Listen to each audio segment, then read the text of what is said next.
We walk and we stand tall. We never fall. As big as the sky, as high as the dawn.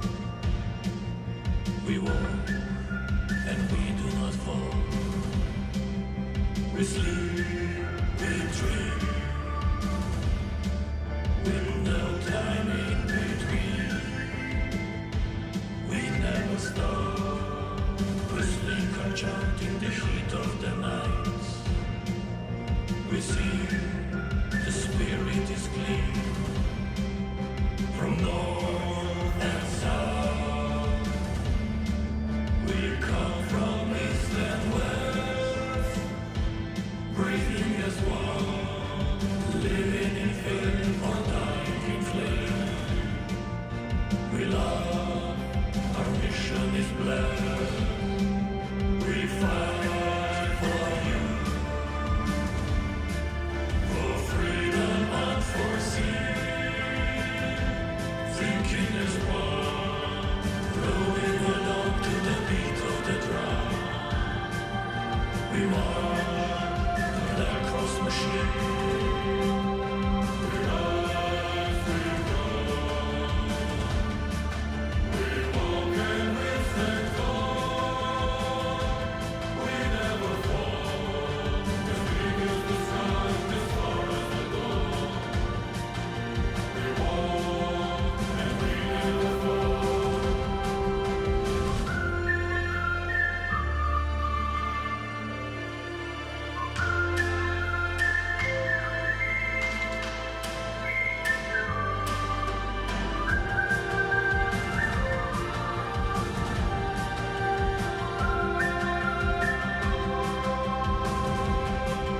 We stand alone,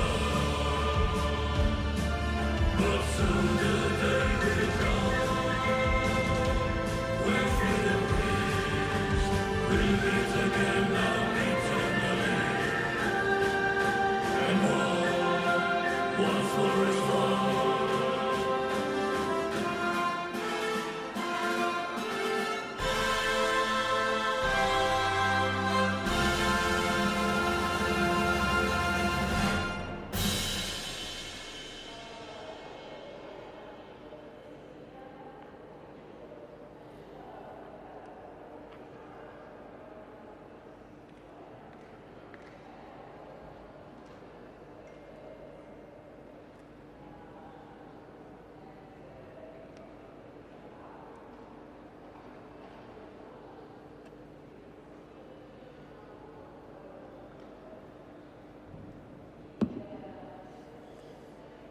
Добро пожаловать всем.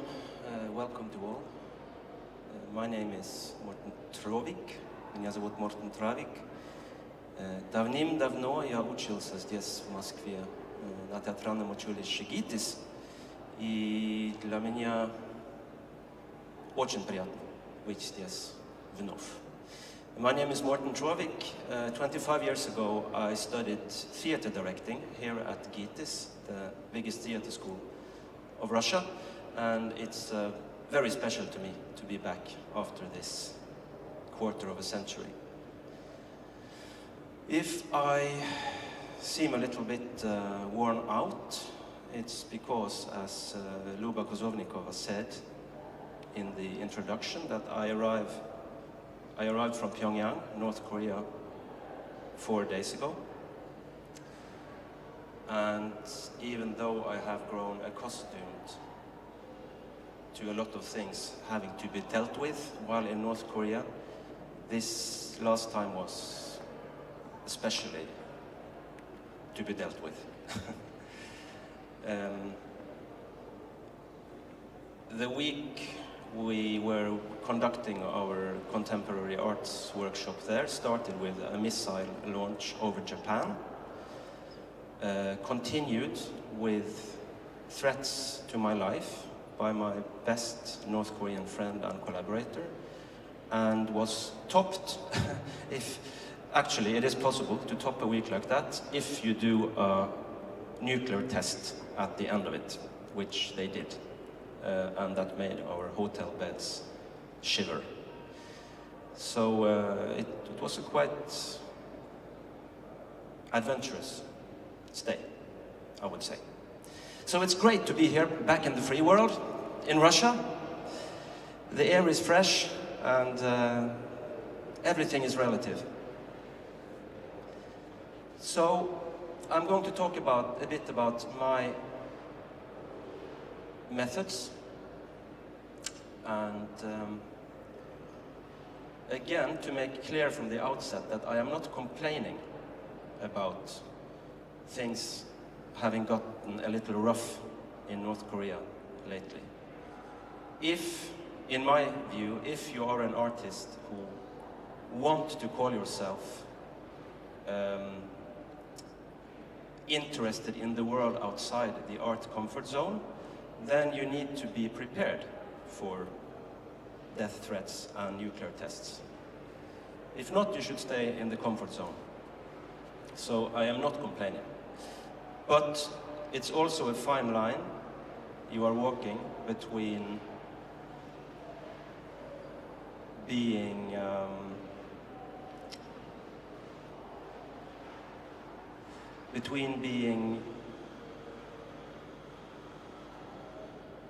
innovative and creative and irresponsible when you are dealing with an outside reality which is not to be controlled and which will direct you as much as you are directing it. So we will return to that. But first, let's just do a little recap to where it all began. The video that opened this session is from an ex-Yugoslavian industrial rock band called Laibach. Some of you may know them already. They are much more than a band. They were formed in the then Yugoslavia, now Slovenia, in 1980, the same year that Tito, the strongman of Yugoslavia, died.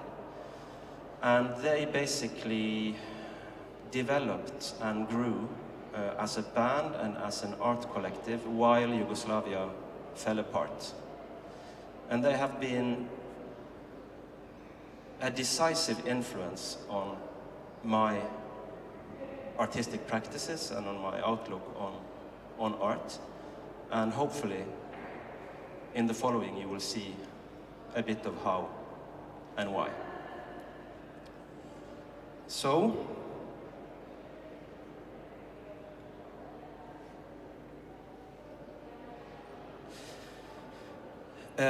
I just have to do a little bit of bragging, because that's partly also why we're here. But the video that you just saw, it, according to The New Yorker, Julian Assange plays it all the time in his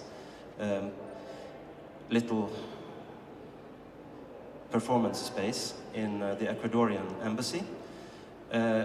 We actually made, for the 4th anniversary event for the inner exile of Julian Assange, we made a version of the video where we replaced the face of Milan, Laibach singer, with the face of Assange.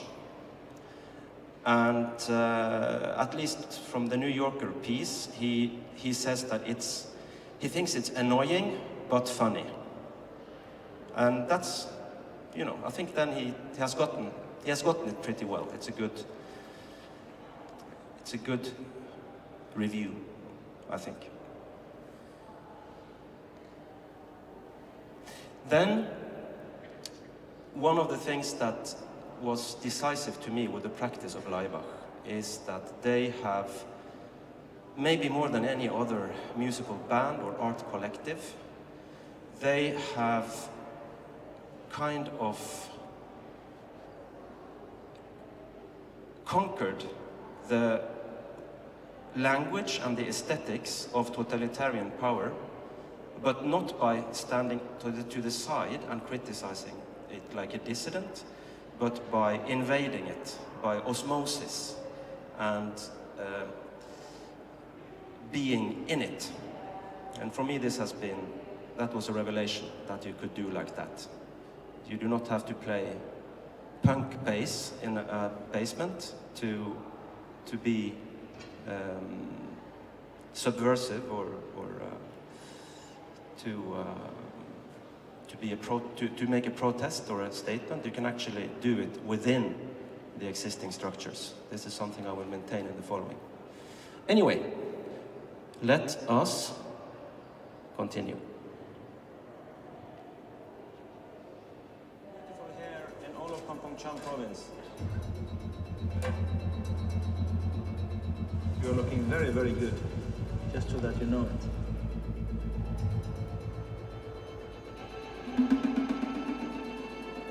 If the government makes a couple of phone calls, we have many possibilities.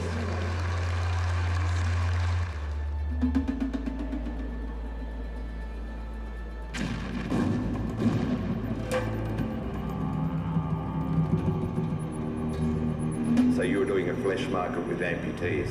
Hallelujah, Morten. The Prime Minister has issued a public decree. These guys kill and imprison dissidents.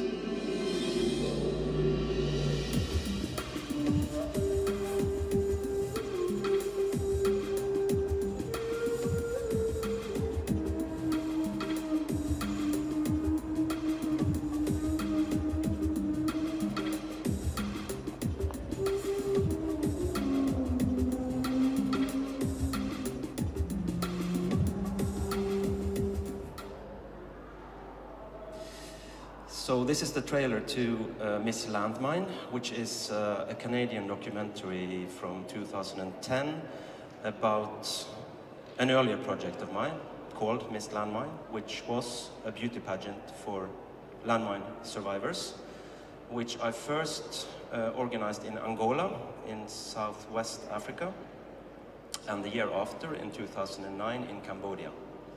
Both of these countries have a massive landmine contamination problem, and both projects were conducted in close collaboration with national authorities. In Cambodia, it took quite another turn due to outside intervention, not from Cambodians, but from the Voldemort of Harry Potter looking angry guy you saw in the clip. Actually a Western aid worker who intervened. And that is an interesting paradox, which we will not use too much time on here and now, because we don't have the time. But that many of us in the so-called free world who are indignant for people in the in the so-called third world, we are often indignant on behalf of people we don't even know, which is an interesting discovery. And I would not have found that out if I hadn't brought that idea out into the field. Anyway, we will continue with a work called Honest John. This was my opening work as the first and probably only artist in residence with the Norwegian Armed Forces, the Norwegian Army, back in 2010. As you can see, it is a giant condom, probably still the world's largest, at least as far as I know. And as you all know, my contemporary artist colleagues, larger the better. Any idea becomes good if it's only big enough. So take that home with you, because that's an important trick of the trade. Anyway, we did, as the artist of the Norwegian Armed Forces, this stunt, because it was a stunt of course, was aimed at creating attention and media to the fact that the Norwegian Armed Forces, for the first time in their history, had their own resident artist, commissioned to make artworks responding to his impressions and inspirations from all kinds of military matters. What happened was, maybe predictably, that the chief of the army got very, very angry, and he shut down the project before time, because the then Russian President Medvedev was going to visit the Museum of the Armed Forces in connection with a temporary exhibition about Russian prisoners of war in Norway during the Second World War.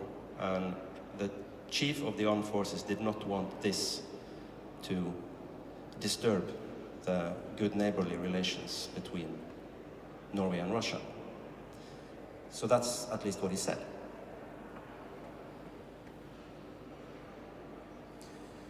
Here is another work from my period as artist in residence with the armed forces. This is called, quite self-explanatory, Yes, No. These are two genuine tanks, actually on loan from Sweden, from our neighboring country Sweden, because the Norwegian army didn't want to lend it to me after this incident with the condom and Medvedev. So we had to be creative, and I managed to get a connection with the Swedish armed forces. So just like during the Second World War, when the Swedes were helping Norwegians with humanitarian aid, once again, our brother people needed to come to our assistance and help us, and help freedom of expression in the form of two 50-ton tanks. That's friendship, as I see it. Then we will jump to my first collaboration with Barents Spektakel, the biggest, most beautiful, and by far the most ballsy art festival, not only in the North regions. But with Luba, we made a work in 2011, which we called Borderlines, and which consisted of decommissioned border posts from the Russian-Norwegian border. Through a stroke of luck, we were able to they donated us the used wooden border posts that had been up standing for decades because they were to be changed for new ones of glass fiber, of like what? Yeah, like of fiberglass, more durable. So we were able to move the border physically into public spaces where it could take on new significances, and where the act of crossing back and forward or around the border would also be highlighted. Whoops, did I do something?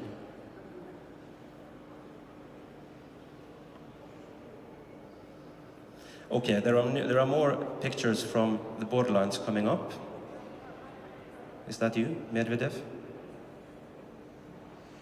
I'm getting a bit paranoid now. You know, I'm coming straight from North Korea. You shouldn't mess with my brain like that.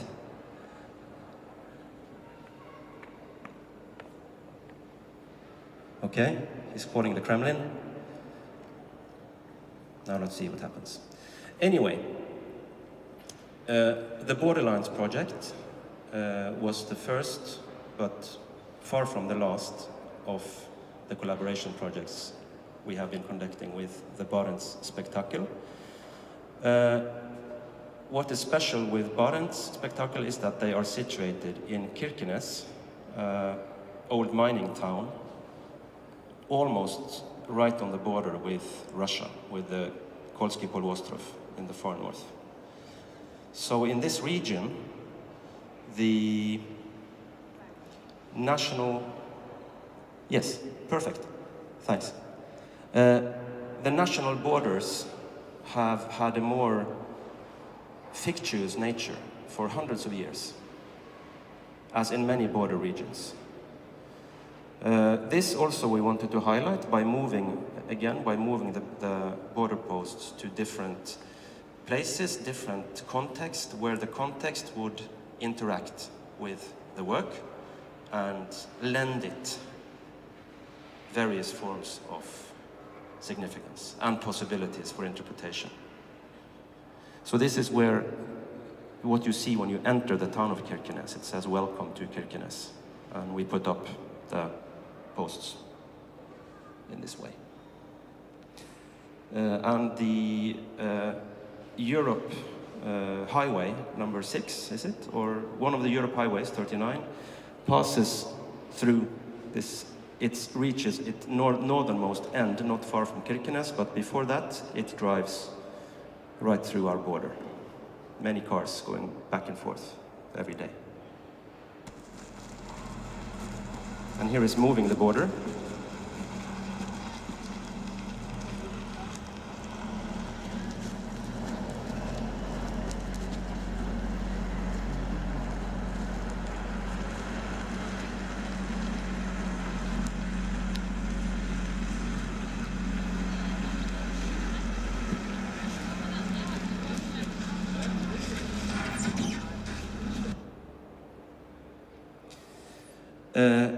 We also moved the border after Kirkenes.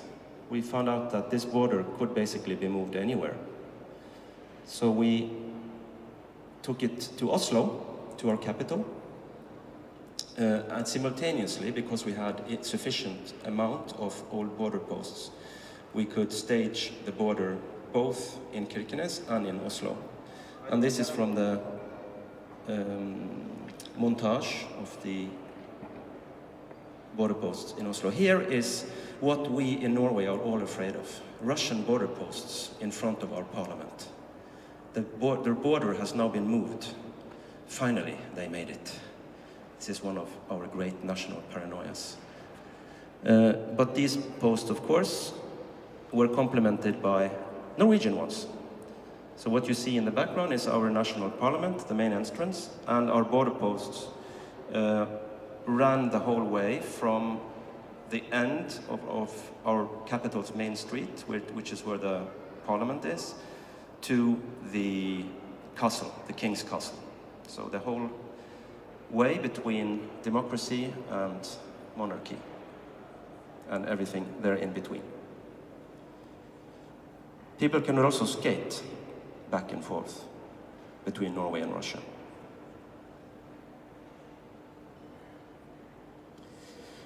Not content with having border-lined Oslo, we went to Murmansk the next year.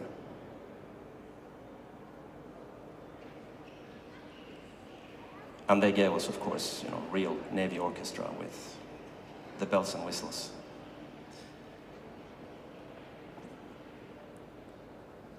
And some speeches by important people.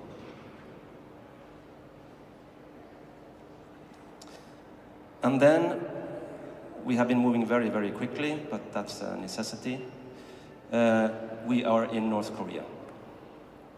What you see in the background is the 60-year anniversary celebration for the founding of the, and I have to take a breath, Democratic People's Republic of Korea, or North Korea, as most of us know it, in 2008. The disco ball I brought in with me as a first test balloon to see if there was actually space for doing anything at all that could possibly be interpreted as challenging to the North Korean state ideology that states that everything that comes from West, all signs of Western popular culture, are not compatible with our socialist system. Like in the old Soviet Union, but 10 times as airtight. But the fact that this was actually possible, I had to make up a few excuses, of course, but it was possible. If this would have been a panorama picture by Andreas Gursky or somebody working in the big format, you would have seen a platform like 10, 15 meters to the left of to the right of my right shoulder. That is the platform where Kim Jong-il and now Kim Jong-un greets the masses.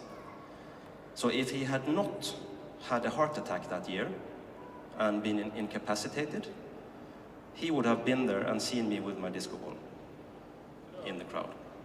Or maybe he heard about it in advance and he got a heart attack. You never know what is the hen and what is the egg. I have also commissioned some, the fulfillment of old, wet, totalitarian dreams in making North Korean propaganda artists insert my face in propaganda posters. This is from a photo series I called Rock Steady North Korea, which I photographed in the DMZ zone. Those officers are officers from the North Korean border guards guarding the de-militarized zone, the de facto border to North Korea. Here, actually, in the background,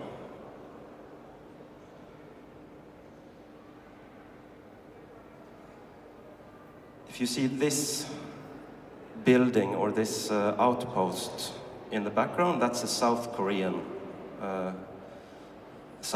UN military lookout post. And the guy next to me is my good friend, DJ Ham from the North Korean border DJ division. Always accompanies me when I bring out my guitar. And now 2012.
Yes, this is the monster hit Take On Me by our 80s Norwegian world pop heroes AHA, or AGA, as they would probably be called in Russian, which I gave on a CD to a group of North Korean accordionists a winter evening in 2011, November, and asked if they could cover Take On Me before I went back on the Tuesday.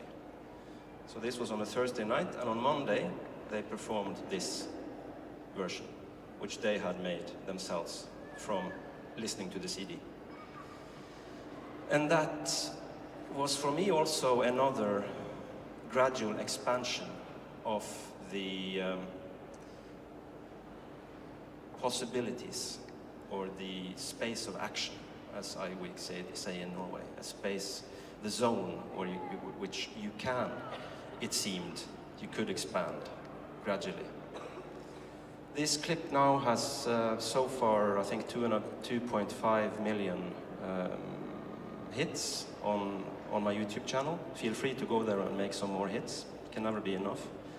But that also shows, I think, that people's... It wouldn't have been the same interest if it was accordion ensemble from, anywhere but North Korea. So it obviously tilted some people's preconceptions about what North Korea can be and what can be done.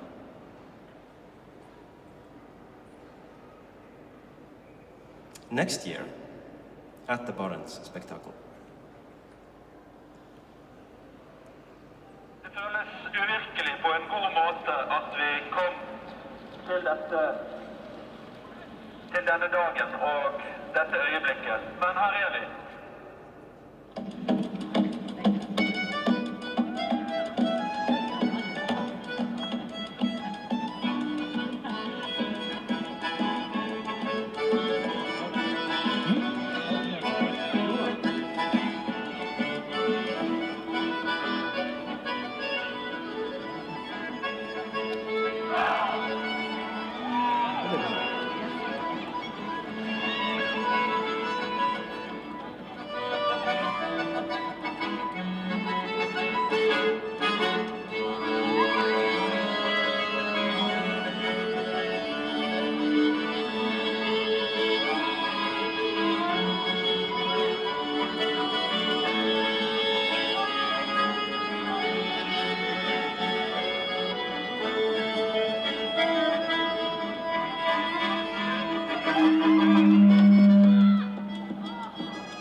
Later same year, in May, this time in North Korea.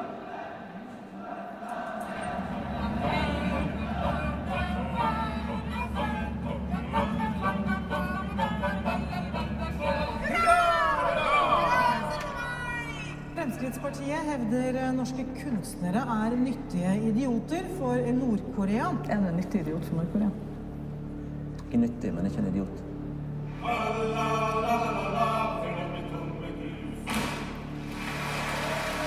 Selvfølgelig handler ikke dette bare om Nord-Korea. Det handler om vår såkalte toleranse, som egentlig bare er toleranse for folk som er som oss selv.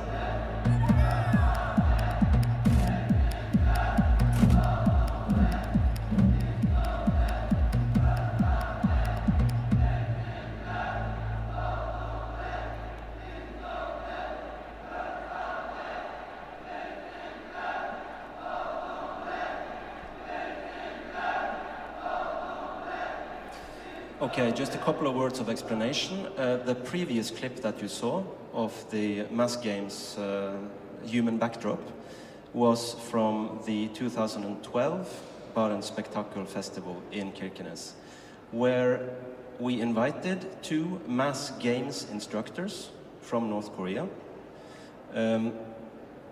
You will probably have seen mass games footage somewhere on the internet sometime. It is this hugely synchronized mass performances, also like in the old Soviet Union, often in sports stadium where gymnasts perform gymnastics with a scaringly high level of synchronicity. Behind them you will often see a huge human pixelated picture which changes, just like when you are snapping your fingers, it changes in the 10th of a second. 14,000 people, they are turning pages in a book with colored pages, so they become human pictures, pixels. So we decided to recreate such a phenomenon on a more modest scale. So we recruited, because you cannot really do things like that in a democracy, that's just how it works. So we had to recruit the Norwegian army to do it. So we ended up, that's why you saw so many people in green, we ended up using a company from the Norwegian border guards. Через 15 минут в зоне Cosmoscow Landmine пройдет арт-батл «Человек дерева против человека ящера» с участием художников Pikene и Федора Павлова-Андреевича. Модератор – главный редактор журнала Пожалуйста, присоединяйтесь. That was a word from our sponsor. We did the mass games performance with North Korean mass games instructors making orders to Norwegian soldiers. And some of the most critical voices, because it's always controversial, it's always a lot of debate, which is as it should be, but some of the most angry people said that we had abused Norway's soldiers, which I think says something about the level of fear and insecurity when you think that, and it also says something about trust in, you know, the strength of our Norwegian army. If two small mass games instructors flown all the way from North Korea and put on a snow stage can abuse 250 fit Norwegian finest border guards, then the state of, I shouldn't even be saying this here in Russia, you know, to reveal the state of our army, if it was like that. But it's not, hopefully, hopefully. The other one was from the same year when I organized the first Norwegian nationalist festival in Pyongyang, in North Korea, on May 17th, the Norwegian national holiday. That's why you saw all the Norwegian flags and our folk costumes, our bunads, and so on. I wanted also to test the notion whether the North Korean totalitarian ideology would permit us to express freely our own nationalism, totally shamelessly and loudly, right in the middle of the most symbolically significant places connected to the North Korean state mythology. And they did. So the space was all the time being, the borders posts were being moved a little bit each time.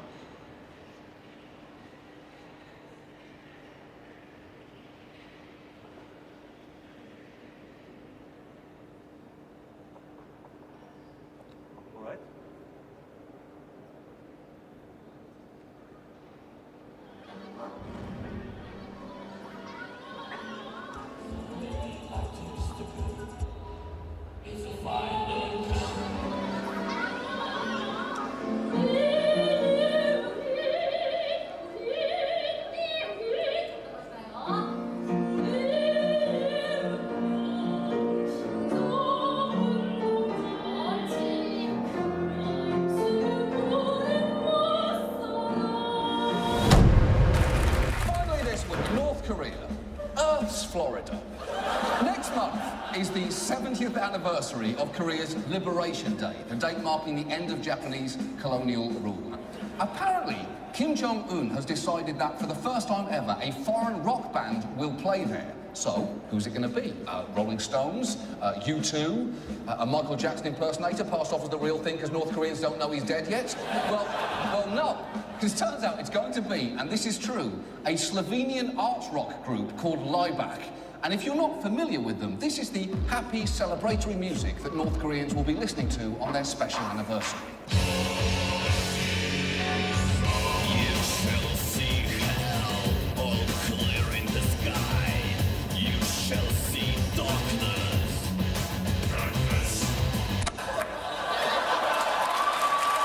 Happy Liberation Day, North Korea. Sleep well.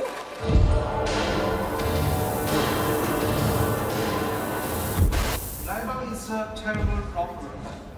In its music videos, uses pornography. This group is considered as neo-Nazi supporting Hitler style scenery and clothing. This band basically jokes and laughs about what they call dictatorships around the world, and their music is terrible.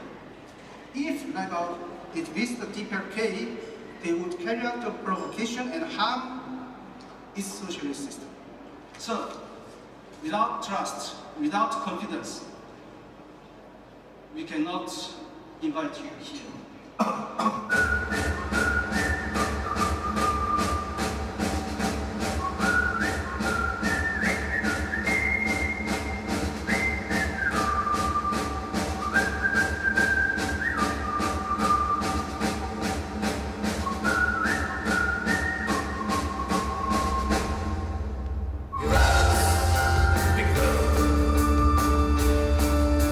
We walk and we stand tall. We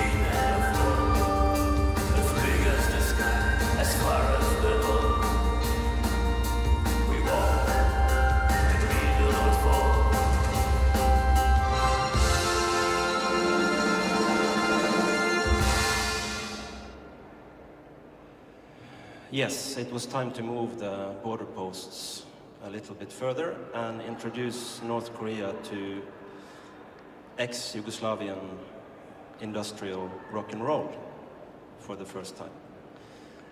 This happened in 2015, and we were also lucky enough to have our own documentary film team with us. The film is called Liberation Day, in Russian День независимости, and it has already been screened here in Russia at the Beat Film Festival in May, June. I was also there for the screenings at the Garage. But it will also screen in various other big Russian cities this autumn. Myself going to Yekaterinburg and Novosibirsk in October, and I believe it will also screen in other Russian cities. So do check out the Beat Film website to see where it will be screening. Yeah.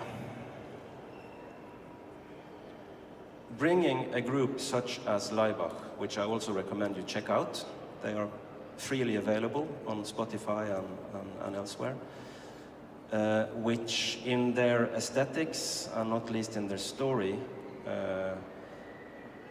both, this is just my personal view, but in my view they are both celebrating and making fun of the totalitarian pleasure of letting yourself, your individuality, your person go and becoming one with the crowd.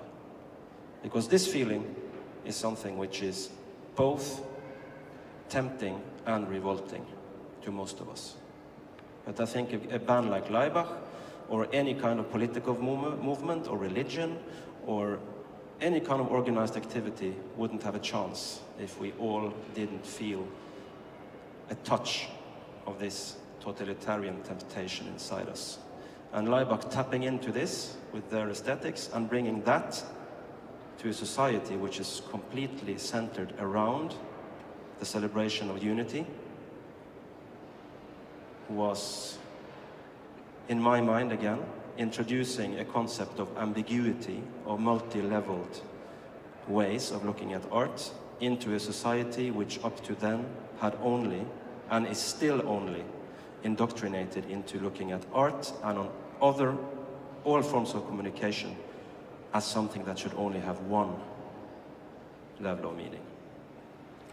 So if nothing else, the rock and roll is really not that important. The rock and roll is just a tool, an instrument, but the content, ambiguity, paradox, doubt is the real goodies, I would say.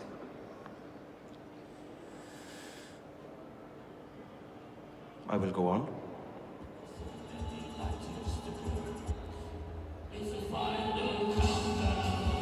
This is BBC World's coverage of the concert.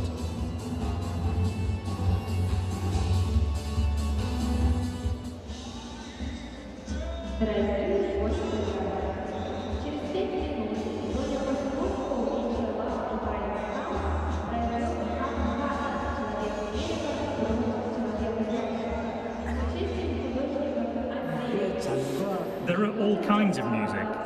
Now we know that there's this kind of music too.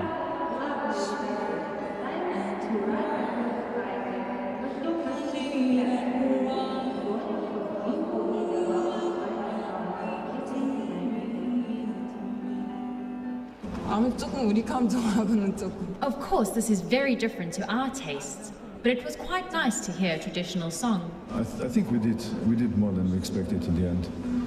I don't know how much will that kind of, what kind of trace will that leave here, but it's a big step for, it's a small step for Laibach and a big step for humanity.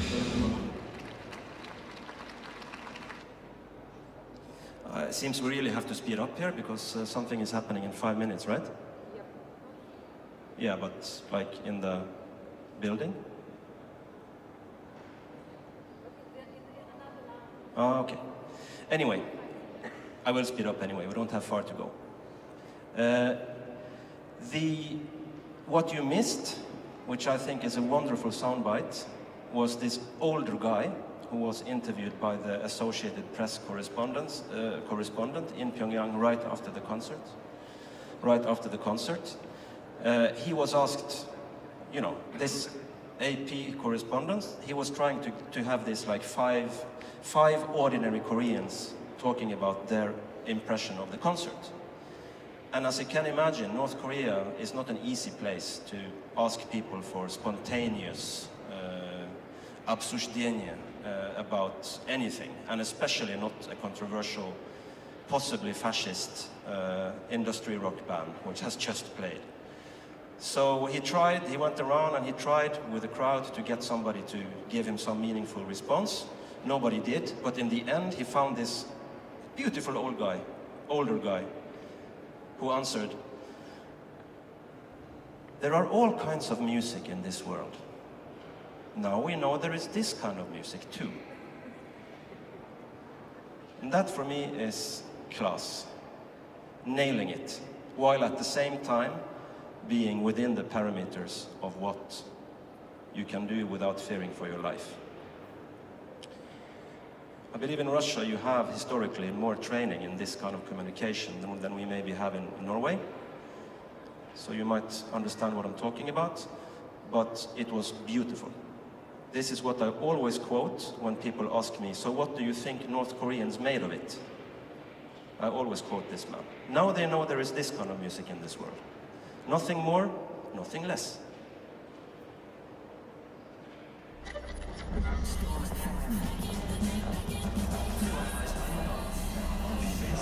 Der 1670. 달래줄 삼성 나타나베. 어디 가야 한다고? 뭐가?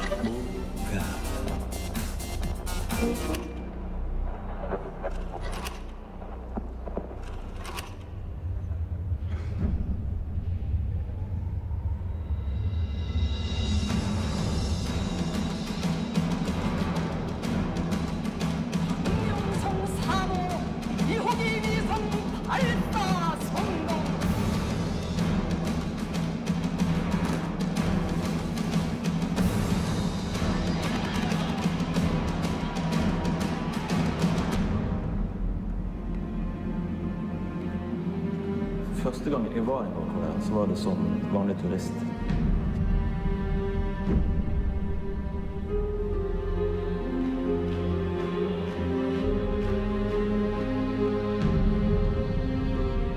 예술성 이 높습니다. I Vesten så er det jo nærmest et krav til kunsten at den skal være utfordrende og sette spørsmålstegn ved ting. I Nord-Korea er det motsatte kravet, nemlig at kunsten skal målbære et oppbyggelig budskap og motivere folk til å yte mer for staten og for det bestående.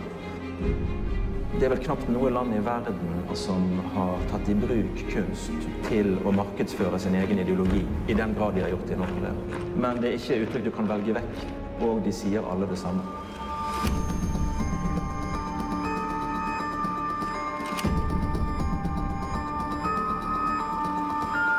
Vi tar altså da med oss en utvalgt gruppe gale, frie, kontroversielle kunstnere som jobber innenfor kunstformer som det har vært sett veldig lite av i Nord-Korea. Og de fører vi sammen med en gruppe koreanske kunstnere. Have you exhibited somewhere else? Som nordkoreansk kunstner så tror du at den moderne kunsten stoppet ved Picasso i 1912. Kunst som ikke har et veldig lettfattelig og positivt gladbudskap, det finnes ikke. Og de to verdenene skal vi nå bringe sammen og se hva som skjer.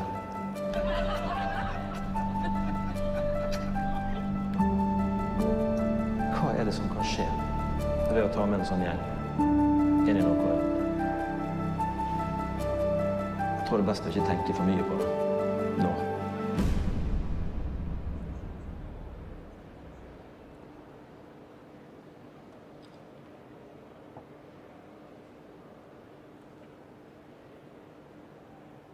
So this is what I came back from this Tuesday, which is why I may look a little tired.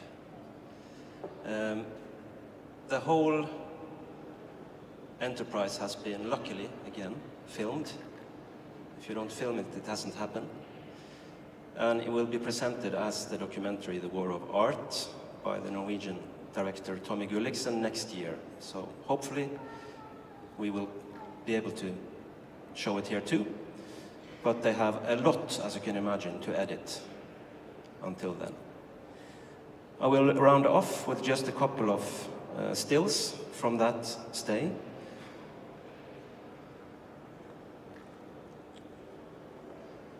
Please.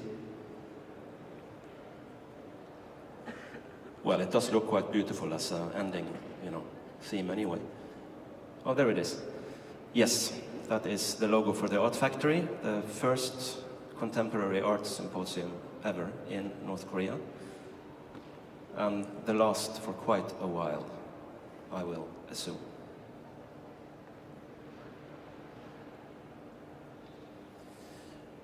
The participants were 8 curators and artists mostly from West European countries and China and Russia. The idea was to meet with the artists and art students of the Pyongyang Fine Arts University, work together, do work demonstrations, lectures, small arts projects that, people, if they wanted to, could create while we were there.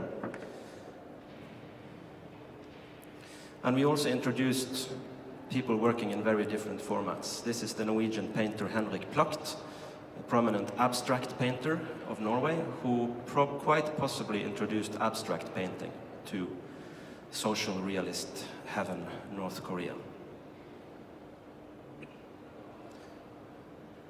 This was a paint jam that he made with a North Korean colleague who provided the horse head you see underneath.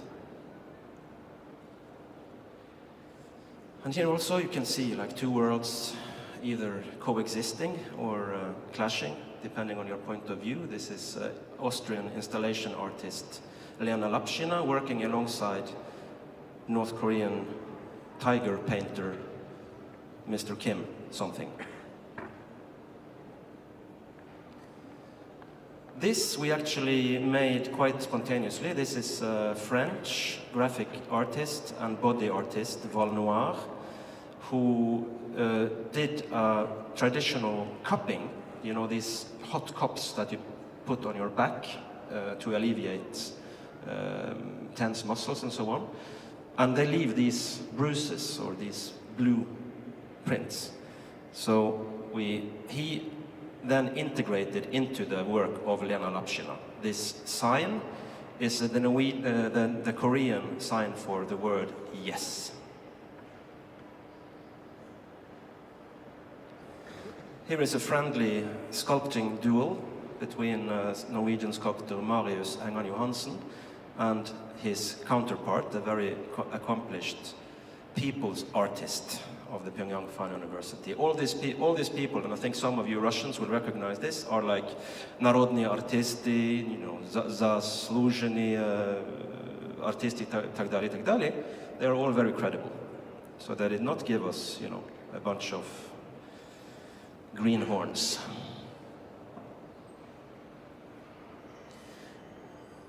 What was very noticeable this time, and especially for those of you following world politics, was that it was, compared to the last adventure with Laibach 2 years ago, it was extremely much more difficult. I think I mentioned the missile launches and the death threats and the nuclear test. But on top of that also, the same people who have right up to this, to now, been the guarantors, been the people I have really been able to trust to help me and us and themselves carry through our cultural collaborations, had now turned into demons of paranoia.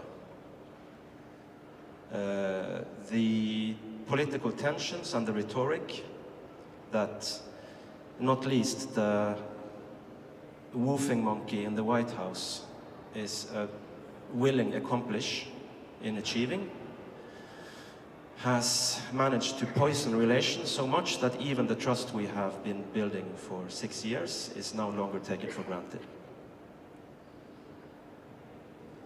But still we pressed on, and we wanted to organize the first ever sound installation outside in North Korea. So this is Nick Novak, the German sound sculptor and fine artist, discussing his work, which was a sound installation work with atmospheric sounds he had recorded in Austria a couple of years before.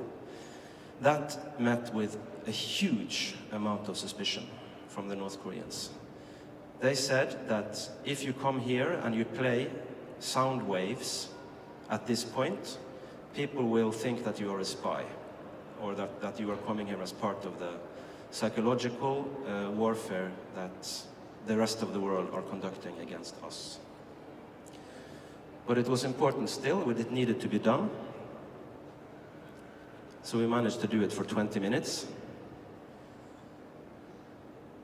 in downtown park by the Taedonggang River. What you see, the structure, the tower with the flame in the background is the tower of the Chucha idea. The Chucha idea is the state ideology of North Korea. And again, a little test, but I also managed to introduce them to George Orwell. All art is propaganda. So on that note, I think I will say thank you for coming, and see you next year maybe for the War of Art. Thank you.